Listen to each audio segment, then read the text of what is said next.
राम राम, नमस्ते। आज हम बात करेंगे दारुण रात्रि की, होली की, होलिका दहन की। और इस रात्रि का आप कैसे उपयोग कर सकते हैं और कितने अच्छे से आप अपनी साधनाओं को और अपनी आध्यात्मिक जर्नी की ओर बढ़ सकते हैं। तो मैं कुछ सिंपल विधियां आपको दूंगा, जैसा मैंने पहले आपको दिया हुआ था। तो अच्छा, ये कथा तो आपको पता ही होगा कि जो होलिका दहन की कथा है, प्रहलाद वाली, हिरण्यकश्यप वाली, पता ही होगा आपको कि वो उस पर वरदान था तो वो अपने आप को भगवान समझने लगा था, तो वो चाहता था सब उसे पूजें। तो प्रहलाद जो है वो नहीं चाहता था, क्योंकि वो श्री हरि का भक्त था। तो फिर कैसे होलिका को गोद में लेके वो अग्नि, और फिर कैसे श्री हरि ने उसको बताया, ये कथा आपको पता होगी और बहुत ही पॉपुलर है और सबको इस बारे में ज्ञात है, तो हम उस पर नहीं जा रहे हैं।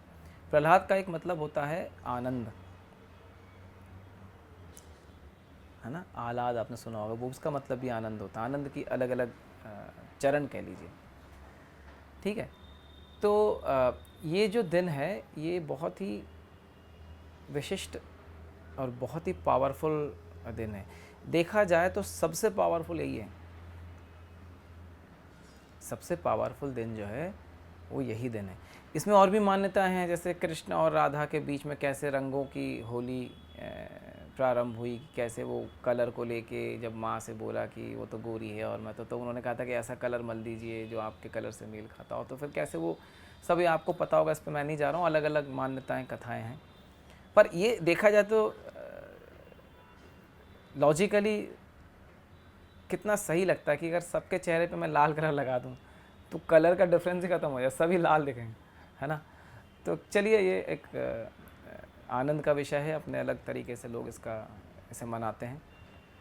हम बात करेंगे ऐसी चीज़ों की जो आप कर सकते हैं। तो क्या करें, सुबह सुबह आप जिस दिन होली जलने वाली है, जिस दिन दारुण रात्रि, उस दिन सुबह जब आप उठें तो अपने शरीर पे उबटन लगाएं, है ना। और लगाने के बाद कुछ देर रखें और फिर उबटन को निकाल लें, निकाल के कागज़ में इकट्ठा कर लें, ठीक है। इकट्ठा कर लें और जब रात में होली का दहन मतलब जलाया जाता है, जब होली जलाई जाती है तो आप उस कागज़ को उसमें विसर्जित कर दें, जला दें, ठीक है। नारियल ने अपने ऊपर से 7 बार नारियल घुमाएं, अपने ऊपर से 7 बार नारियल घुमाएं और उस नारियल को भी आप उस होलिका दहन में ही जला दें। अगर घर में अधिकतर कई बार होता है घर में बहुत सारे मेंबर होते हैं, सदस्य होते हैं, ऐसी अवस्था में क्या करें कि वो नारियल लें और एक ही नारियल को, अगर अधिक सदस्य हैं तो, अन्यथा आप एक नारियल एक इंसान अपने ऊपर से लेके होलिका दहन में जला सकता है। ये आप अवश्य करें, ठीक है। वहाँ पे दीपक अवश्य जलाएं। होलिका दहन जहाँ पे आपकी होली जलाई जा रही है वहाँ दीपक अवश्य जलाएं। वहाँ पूजा करते ही होंगे, दिया जलाते होंगे, धूप दिखाते होंगे, है ना। तो दीपक अवश्य जलाएं, ठीक है। अगर आप यंत्रों की, मंत्रों की सिद्धि करना चाहते हैं तो ये विशिष्ट, एक बहुत ही विशेष रात है। मैंने पहले ही बोला, ये सबसे पावरफुल है। तो आप जो यंत्र हैं उन्हें सिद्ध कर सकते हैं, या आपके नाम और गोत्र से यंत्रों को सिद्ध करके आपको दिया जा सकता है। मंत्रों की भी सिद्धि ऐसे ही की जा सकती है, ठीक है। देखिए, अभी का समय जो है ना, बड़ा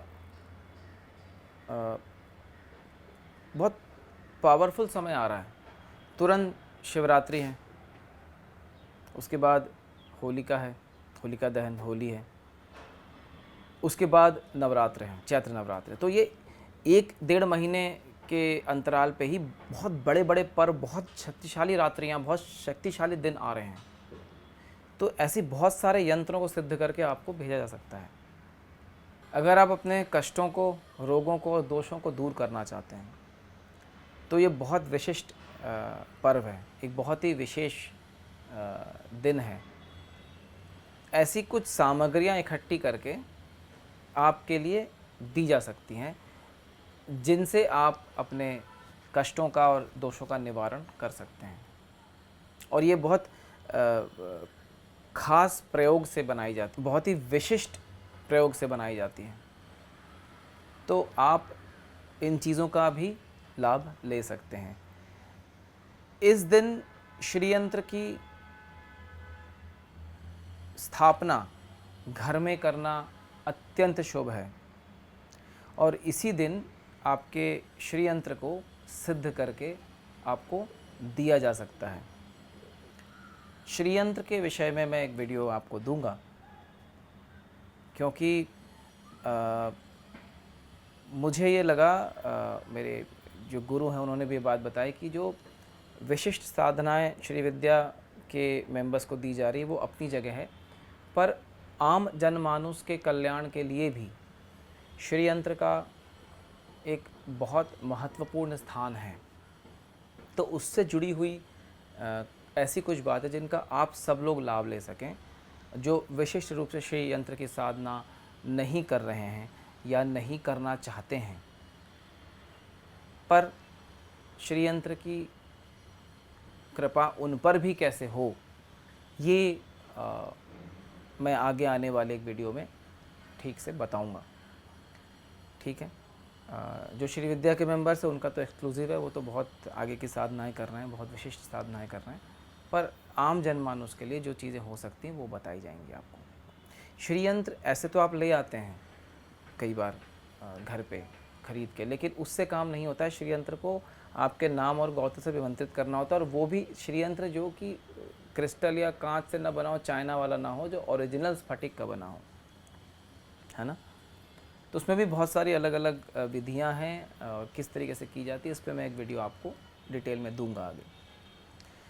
तो होलिका दहन में 3-4 चीज़ें आपको करनी, जो मैंने आपको बताया। उपटन वाला, वो आपको नहाने से पहले लगा के शरीर से उतार लेना है, कागज़ में इकट्ठा करके जला देना है, जो मैंने आपको बताया। और नारियल वाला जो मैंने प्रयोग आपको बताया, ये आपको करना है। ठीक है। इस बार बहुत अच्छे, हर बार तिथियाँ अच्छी होती, पर इस बार बहुत ही अच्छी तिथि में ये होली आ रही है। तो आप सबको होली की शुभकामनाएं। ठीक है। और इस चैनल को सब्सक्राइब अवश्य करें, अगर आप अब तक सब्सक्राइब नहीं किए हैं। तो अगर आपने अब तक सब्सक्राइब नहीं किया है तो अवश्य करिए, जुड़िए और अधिक से अधिक लोगों को इस चैनल से जोड़िए। और नए हैं तो एपिसोड 1 से देखना प्रारंभ करिए, क्रम से एक एक करके। ठीक है। और अगर आप साधना उपासनाएं करना चाहते हैं तो जो श्री विद्या मेंबरशिप है या जो उसके ऊपर के मेंबरशिप हैं वो आप ले सकते हैं। उसमें सरल विधियां दी जा रही हैं और धीरे धीरे आपको आपकी पात्रता की ओर, आपको और प्रगाढ़ करते हुए आपके आध्यात्मिक उन्नति की ओर आपको ले जाया जा रहा है। ठीक है। चलिए फिर आपसे आज्ञा लेते हैं, और आप सबका आभार इस चैनल को इतना सम्मान और प्रेम देने के लिए।